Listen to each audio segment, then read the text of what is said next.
Morning बच्चों, कैसे हो आप? मैं नितिन प्रेरणा ग्रुप ऑफ स्कूल से। आज मैं आपको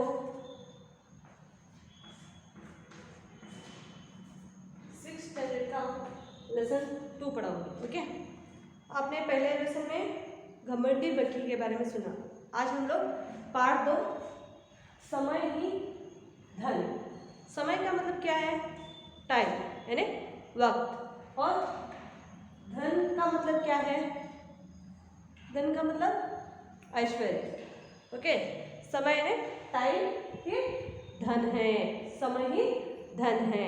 तो बच्चों, आज हम लोग मैं पहले आपको यह पाठ सुनाते आपका इस पाठ का एक्सप्लेनेशन करूँगी। आज पाठशाला से घर अजय पाठशाला से घर लौटा। अजय पाठशाला से घर लौटा। अजय यानी आपके साथ एक लड़का है, वह पाठशाला से घर आता है तो उसकी माँ उसे क्या क्या कहती है यह देखेंगे। माँ, अजय अजय बेटा, क्या बात है? परीक्षा में प्रश्न पत्र ठीक नहीं था। इससे पता चल रहा है कि अजय का आज परीक्षा है। अजय की आज परीक्षा है। अजय परीक्षा देकर जैसे ही घर लौटता है तो उसकी माँ उसे पूछती है। क्या पूछती है? अजय बेटा, क्या बात है? अजय, ये नहीं, तुम परीक्षा में प्रश्न पत्र ठीक नहीं था क्या? ನಿನ್ನೆ ಪರೀಕ್ಷೆಯಲ್ಲಿ ಪ್ರಶ್ನೆ ಪತ್ರಿಕೆ ಸರಿಯಾಗಿ ಬಿಡಿಸಲಿಲ್ಲ ಅಂತ अजय ना ताई ಹೇಳ್ತಾಳೆ। अजय, माँ, मैं स्कूल देर से पहुंचा। देखिए बच्चों, यहाँ पर अजय का क्या रिएक्शन होता है? माँ, मैं स्कूल देर पहुंचा। ನಾನು ಇವತ್ತು ಸ್ಕೂಲ್ಗೆ ಲೇಟಾಗಿ ಹೋದೆ ಅಂತ ಹೇಳ್ತಾನೆ। मेरी बस छूट गई।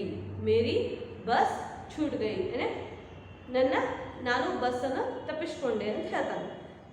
ಆವಾಗ ಅವ್ರ ತಂದೆ ಹೇಳ್ತಾರೆ, पिताजी, बेटा समय की परवाह करनी चाहिए। बेटा, मगु समय की परवाह यानी क्या है? यहाँ पर केयर यानी ಅದರ ಬಗ್ಗೆ ಕಾಳಜಿ ವಹಿಸುವುದು। समय की परवाह करनी चाहिए यानी ಸಮಯದ ಬಗ್ಗೆ ನಮಗೆ ಕಾಳಜಿ ಇರಬೇಕು ಅಂತ ಹೇಳ್ತಾರೆ। समय का बड़ा महत्व है। समय का बड़ा महत्व है। ನೀ ಎಷ್ಟು ಸಮಯನು ಮಹತ್ವ ಕೊಡ್ತೀರಿ ಅಲ್ಲೇ ನಿಮಗೆ ಒಳ್ಳೆಯದಾಗುತ್ತೆ ಅಂತ ಹೇಳ್ತಾರೆ। नेक्स्ट अजय, पिताजी, समय न रहते मैं पूरा प्रश्न पत्र हल न कर सका। ನೋಡಿ, ಅವಾಗ ಅಜಯ್ ತಂದೆಗೆ ಏನು ಹೇಳ್ತಾನು? ಪಿತಾಜಿ ಸಮಯ ನ रहते, ಅವನ ತಂದೆಗೆ ಏನು ಹೇಳ್ತಾನು? ಅಪ್ಪ, ನನ್ನ ಕಡೆ ಟೈಮ್ ಇರಲಿಲ್ಲ, ನನಗೆ ಪ್ರಶ್ನೆ ಪತ್ರ हल करना है सॉल्व करना। क्वेश्चन पेपर सॉल्व ಮಾಡಕ್ಕೆ ನನ್ನ ಕಡೆ ಟೈಮ್ ಇರಲಿಲ್ಲ ಅಂತ ಹೇಳ್ತಾನೆ। आखिरी प्रश्न रह गया, ಕೊನೆಯಲ್ಲಿದ್ದ ಒಂದು ಪ್ರಶ್ನೆ ಉಳಿದೇ ಬಿಟ್ಟಿತ್ತು ಅಂತ ಹೇಳ್ತಾನೆ। नेक्स्ट तभी पिताजी उसको क्या उत्तर देते हैं? तुम्हें मालूम है, ನಿನಗೆ ಗೊತ್ತು ಏನಂತ ಹೇಳ್ತಾರು? तुम्हें मालूम है कि वक्त पर स्टेशन पहुंचते तो गाड़ी छूट जाती है। तुम्हें मालूम है कि वक्त पर स्टेशन न पहुंचते ಅಂದರೆ ನೀವು ಸರಿಯಾಗಿ ಸ್ಟೇಷನ್ ಒಳಗೆ ಕರೆಕ್ಟ್ ಟೈಮ್ಗೆ ಹೋಗಲಿಲ್ಲ ಅಂದ್ರೆ ನಿಮ್ಮ ಸಲ ಟ್ರೈನ್ ಹಾದಿ ನೋಡ್ತಿದ್ದಿ ಇಲ್ಲ, ಅದು ಹೋಗ್ಬಿಡ್ತೈತಿ। पहुंचते तो गाड़ी छूट जाती है। अवाग और ताई ಹೇಳ್ತಾಳೆ, माँ, अजय, यह सच है कि समय के अभाव में अच्छे मौके अपने हाथ से निकल जाते हैं। और ताई ಹೇಳ್ತಾಳೆ, अजय, यह सच है कि ಇದು ನಿಜಾನೇ, ಸಮಯ के अभाव से ಸಮಯ ಇರಲಿಲ್ಲ ಅಂದ್ರೆ ಏನಾಗಿತ್ತು? ಒಳ್ಳೆಯ ಕ್ಷಣ ಸರಿಯಾಗಿ ನಮ್ಮ ಕೈಯೇ ಬಿಡುವ ಸ್ಥಿತಿ ಬರುತ್ತದೆ ಅಂತ ಹೇಳ್ತಾರೆ। अच्छे मौके अपने हाथ से निकल जाते हैं। मौके नहीं टू चांस, यहाँ पर मौका है चांस, अपने हाथ से निकल जाते हैं। हाथ से निकल जाना है टू लॉस, ಒಳ್ಳೆಯ ಸಮಯ ಸರಿ ನಮ್ಮಿಂದ ಹೋಗಿಬಿಡುತ್ತದೆ ಅಂತ ಹೇಳ್ತಾರೆ। ಅವಾಗ ಅವ್ರ ತಂದೆ ಏನು ಹೇಳ್ತಾರು? इसीलिए बड़े बूढ़े कहते हैं। इसीलिए बड़े बूढ़े, इसीलिए ಅದಕ್ಕಾಗಿ ಬಡೆ ಬೂಢೆನ ಮೊದಲಿನ ಜನ ಹೇಳುತ್ತಿದ್ದರು। ಏನಂತ ಹೇಳ್ತಿದ್ರು? ಸಮಯ ಹಿ ಧನ್ ಹೈ। ಏನಂತ ಹೇಳ್ತಿದ್ರು? ಸಮಯ ಹಿ ಧನ್ ಹೈ ಅಂದ್ರೆ ಸಮಯವೇ ನಮಗೆ ಐಶ್ವರ್ಯ ಇದ್ದಂಗ ಅಂತ ಹೇಳ್ತಾರೆ। वह अनमोल है, ಅದು ತುಂಬ ಅಮೂಲ್ಯವಾದದ್ದು, ಸಮಯ ನಮಗೆ ತುಂಬ ಅಮೂಲ್ಯವಾದದ್ದು. ಅವಾಗ ಅಜಯ್ ಏನು ಹೇಳ್ತಾನು, ಅಜಯ್ ಮಾ ಅಬ್ ಮೈ ವಾದಾ ಕರ್ತಾ ಹೂ, ಅಬ್ ಮೈ ವಾದಾ ಕರ್ತಾ ಹೂ. ವಾದಾ ಅಂದ್ರೇನು? To promise.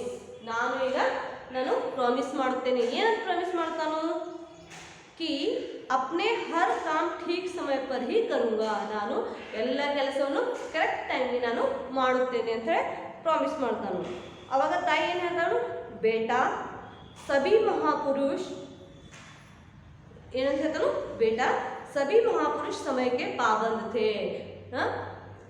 ಇಷ್ಟು ಹಿಂದಿನ ಕಾಲದಲ್ಲಿ ಎಷ್ಟು ಮಹಾಪುರುಷರಾಗಿದ್ದಾರಲ್ಲ ಅವ್ರು ಏನು ಮಾಡಿದರು? ಅವರು ಸಮಯ ಪಾಬಂದರಾಗಿದ್ದರು, ಅಂದರೆ ಸಮಯವನ್ನು ಕರೆಕ್ಟಾಗಿ ಯೂಸ್ ಮಾಡ್ಕೊತಿದ್ದರು. ಪಾಬಂದ್ ಅಂದರೆ ಏನು? ಟು ಬಿ ಬಾಂಡ್ ಬೈ, ಅವರು ಸಮಯಕ್ಕೆ ತಕ್ಕಂಗೆ ಕೆಲಸ ಮಾಡುತ್ತಿದ್ದರು. ಜೈಸೆ ಮಹಾತ್ಮ ಗಾಂಧಿ ಅಂಥವರಲ್ಲಿ ಯಾರು ಪ್ರಮುಖರಾದವರು ಯಾರು? ಮಹಾತ್ಮ ಗಾಂಧಿ, ಲಾಲ್ ಬಹದ್ದೂರ್ ಶಾಸ್ತ್ರಿ, ಡಾಕ್ಟರ್ ರಾಜೇಂದ್ರ ಪ್ರಸಾದ್ ಆದಿ ನೇತಾ ಸಮಯಕ್ಕೆ ಬಡೆ ಪಾಬಂದ್ ಥೇ. ಇವರೆಲ್ಲರೂ ಯಾರ್ಯಾರು? ಮಹಾತ್ಮ ಗಾಂಧೀಜಿ, ಲಾಲ್ ಬಹದ್ದೂರ್ ಶಾಸ್ತ್ರಿ, ರಾಜೇಂದ್ರ ಪ್ರಸಾದ್, ಇವರೆಲ್ಲರೂ ಯಾರು? ಪ್ರಮುಖರಾದ ನೇತಾಗಳು. ಸ್ವತಂತ್ರೋತ್ಸವಕ್ಕೆ ತನ್ನ ಜೀವನವನ್ನು ಮುಡುಪಾಗಿಟ್ಟವರು. ಈ ನೇತಾಗಳು ಏನು ಮಾಡ್ತಿದ್ರು? ಸಮಯಕ್ಕೆ ಪಾಬಂತೆ ಅಂದರೆ ಸಮಯವನ್ನು ಪೂಜಿಸುತ್ತಿದ್ದರು. ಅವರು ಸಮಯಕ್ಕೆ ತಕ್ಕಂಗೆ ತನ್ನ ಕೆಲಸಗಳನ್ನು ಮಾಡುತ್ತಿದ್ದರು, ಸಮಯಕ್ಕೆ ತುಂಬ ಮಹತ್ವವನ್ನು ಕೊಡುತ್ತಿದ್ದರು. ವೇ ಅಪ್ನಾ ಅಪ್ನಾ ಕಾಮ್ ಠೀಕ್ ಸಮಯ ಪರ್ ಕಿಯಾ ಕರ್ತೆ ಥೇ. ಅವರೆಲ್ಲರೂ ಏನು ಮಾಡ್ತಿದ್ರು? ತನ್ನ ಕೆಲಸವನ್ನು ಕರೆಕ್ಟ್ ಸಮಯದೊಳಗೆ ಮಾಡುತ್ತಿದ್ದರು, ಕರೆಕ್ಟ್ ಟೈಮ್ ಒಳಗೆ ಎಲ್ಲ ಕೆಲಸ ಮಾಡುತ್ತಿದ್ದರು. ಅದಕ್ಕಾಗಿ ಅವರು ಒಳ್ಳೆಯ ವ್ಯಕ್ತಿಯಾಗಿದ್ದಾರೆ. ಇನ್ನು ಮಟ್ಟ ನಾವು ಅವ್ರನ್ನ ಏನು ಮಾಡ್ತೀವಿ? ನೆನಪಿಟ್ಕೋತೇವಿ. ಅವರು ಆಗಿ ಹೋದ ಕಾಲ ಬಹಳ ಹಿಂದಿದೆ, ಆದರೂ ನಾವು ಅದನ್ನು ಇನ್ನು ಮಟ್ಟ ಅವ್ರನ್ನ ನೆನಪಿಸಿಕೊಳ್ತೇವೆ ಅಂದರೆ ಅವರು ಅಂತಹ ಕೆಲಸವನ್ನು ಮಾಡಿದ್ದಾರೆ. उनके जीवन में आलस्य का कोई स्थान नहीं था. नोटिए, उनके जीवन में आलस्य का मतलब क्या है? लेजी. ओके, आलस्य का मतलब क्या है? लेजीनेस. ओके, आलस्य ಅಂದ್ರೆ ಲೇಜಿನೆಸ್, ಅಂದ್ರೆ ಅವರ ಜೀವನದಲ್ಲಿ ಆಲಸ್ಯ ಅನ್ನೋದು ಇರ್ತಿರ್ಕಿಲ್ಲ. इसीलिए उन्हें जीवन में सफलता मिली थी. ಅದರ ಕಾರಣ ಅವರಿಗೆ ಜೀವನದಲ್ಲಿ ಒಳ್ಳೆಯ ಫಲ ಸಿಕ್ಕಿತು. ಅವಾಗ ತಂದೆ ಏನು ಹೇಳ್ತಾರು? ಪಿತಾಜಿ ಠೀಕ್ ಹೈ, ಒಳ್ಳೆಯದಾಯಿತು. ಜೋ ಹುವಾ ಸೋ ಹುವಾ, ಏನಾಯ್ತು ಅದೆಲ್ಲ ಮುಗಿದೋಯ್ತು. ಅಜಯ್ ತುಮ್ ಜಾओ ಹಾತ್ ಮುँह धोकर नाश्ता कर लो. ಅಜಯ್ ಮಗು, ಈಗ ಏನಾಯ್ತು ಅದೆಲ್ಲ ಆಗೋಯ್ತು, ನೀನು ಈಗ ಏನು ಮಾಡು? ತುಮ್ ಹಾತ್ ಮುँह धोकर ಅಂದರೆ ಕೈ ಕಾಲುಗಳನ್ನು ಚೆನ್ನಾಗಿ ತೊಳೆದುಕೊಂಡು ನಾಸ್ತಾ ಕರ್ಲೋ. ನಾಸ್ತಾ ಅಂದರೆ ಏನಿದೆ? ಸ್ನ್ಯಾಕ್ಸ್. ಸಾಯಂಕಾಲ ಮನೆಗೆ ತಕ್ಷಣ ನಿಮ್ಮ ಮಮ್ಮಿ ಏನು ಕೊಡ್ತಾರೆ? ಚಾ ಜೊತೆ ಏನಾದ್ರು ಸ್ನ್ಯಾಕ್ಸ್ ಕೊಡ್ತಾರಲ್ಲ, ಹಾಂ ಅದೇ ರೀತಿ ಸ್ನ್ಯಾಕ್ಸ್ ತಿನ್ನು ಅಂತ ಅವ್ರ ತಂದೆಯವರು ಅವ್ರನ್ನ ಕಳಿಸಿದರು. ಇದರಿಂದ ಏನು ಗೊತ್ತಾಗ್ತದೆ ಮಕ್ಕಳೇ? ನಾವು ಸಮಯವನ್ನು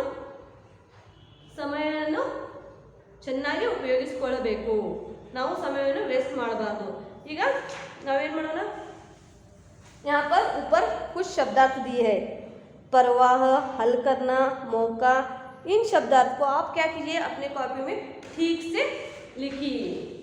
ओके, और यहाँ पर किसने किससे कहा? स्वाध्याय में पहला प्रश्न आता है, किसने किससे कहा?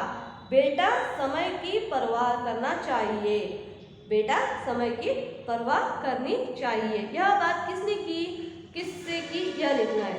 इसीलिए बड़े बूढ़े कहते हैं कि समय ही धन है. यह दूसरा प्रश्न है. यह वाक्य को कौन कहता है और किससे कहता है? यह लिखना है. तीसरा प्रश्न है, ठीक है जो हुआ सो हुआ. इस वाक्य को कौन कहता है और किससे कहता है? तो प्रश्न 2, निम्नलिखित प्रश्नों के उत्तर दीजिए. Answer the following questions.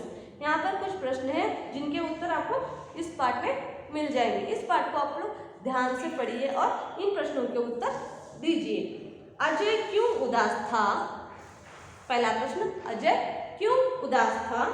दूसरा प्रश्न, प्रश्न पत्र पूरा हल करने में अजय क्यों असफल रहा? प्रश्न पत्र पूरा हल करने में अजय क्यों असफल रहा? इसका कारण लिखना है. अच्छे मौके हाथ से क्यों निकल जाते हैं? चौथा प्रश्न, महापुरुष कैसे अपने जीवन में सफल रहे। महापुरुष अपने जीवन में सफल कैसे रहे, यहाँ यह लिखना है। फिर पांचवा प्रश्न, दो ऐसे नेताओं के नाम लिखिए जो समय के बड़े पाबंद है। इस प्रश्न का उत्तर तो आपको यहाँ पर लिखा ही है, महात्मा गांधी जी और लाल बहादुर शास्त्री। तो निम्नलिखित मुहावरों का अपने वाक्यों में प्रयोग कीजिए। निम्नलिखित मुहावरों का अपने वाक्यों में प्रयोग कीजिए। Use the following phrase in your own sentence. Okay, पहला है परवाह करना, टू केयर। हल करना मतलब सॉल्व करना। हाथ से निकल जाना टू लॉस। सफलता मिलना मतलब सक्सेस ಸಿಗುವುದು। समय का पाबंद होना ಟೈಮಲ್ಲೇ ಒಳ್ಳೆ ಟೈಮನ್ನು ಯಾವ ರೀತಿ ಯೂಸ್ ಮಾಡ್ಕೊಳ್ಳೋದು ಅನ್ನೋದು ನಾವಿಲ್ಲಿ ತಿಳ್ಕೊಳ್ತೇವೆ। ಈ ರೀತಿ ನಿಮ್ಮ ಸ್ವಾಧ್ಯಾಯನ ನಿಮಗೆ ಇದರೊಳಗೆ ಎಷ್ಟು ತಿಳಿತೈತೆ ಅಷ್ಟು ನಿಮ್ಮ ಬುಕ್ ಹೋಮ್ವರ್ಕ್ ಆಗಿ ಮಾಡಬೇಕು। ನಿಮ್ಮ ಹೋಮ್ವರ್ಕ್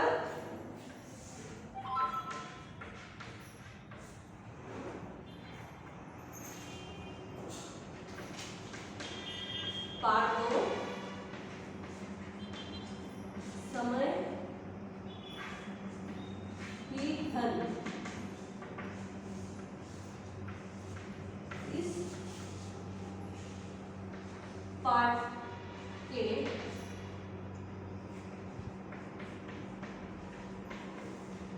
शब्दार्थ और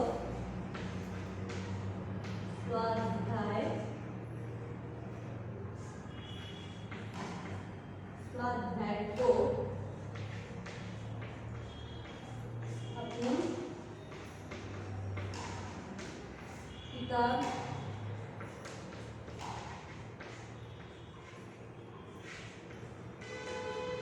में लिखिए। तो बच्चों, आप समय ही धन है इस पाठ का शब्दार्थ जो यहाँ पर ऊपर दिए गए हैं, इनको आप अपनी बुक में ठीक से लिखिए। और इससे जुड़े जो प्रश्न है वो अगर आपको हल कर सकते हैं तो कीजिए, नहीं तो मैं इसके बाद में आपको नोट्स दूंगी, वो उसको आप ठीक से अपनी किताब में लिख लीजिए। आशा करती हूँ कि आपको ये पाठ समझ में आया होगा। अब हम लोग अगली वीडियो में मिलेंगे।